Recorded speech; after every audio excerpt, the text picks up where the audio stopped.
in Genesis, right at the beginning of the Bible, first line of the Bible, first chapter of the Bible, God, he introduces himself to us. And then, John Paul Jackson did this great thing about the 365 character names of God.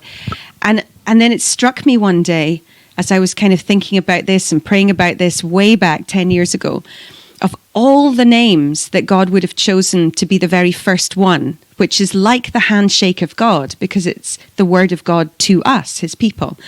Why, which one did he choose? It's what theologians call a first. A biblical first is where it appears something in the Bible for the first time. Then it's very important and we should reference back to it. And I thought about that and looked into Genesis 1.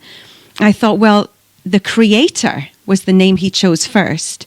And then all he did in the very first chapter of the Bible was demonstrate himself as the Creator. So he didn't even just say it and leave it there. He did this massive demonstration of creating the heavens and the earth.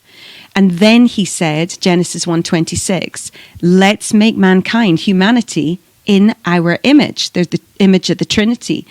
And I thought, well, the only thing God has demonstrated up to that point was creativity. Obviously, we need the whole Bible. We need everything that became modeled for us by Jesus.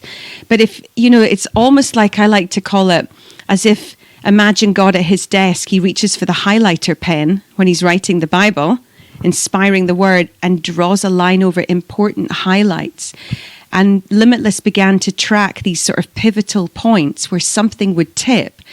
And again, it would be these demonstrations that included God's significant creative power co-creating with a human being. It would be these, co-creative projects. And they would demonstrate different circumstances, different callings to different niches in culture. It might be the arts, but then it might be politics. Think of Joseph and Daniel. It might be right into the heart of government. And it was just, the message began to unpack that, and the following message, the second book I wrote, I just can't find an end to the evidence. The more you dig, the more you find.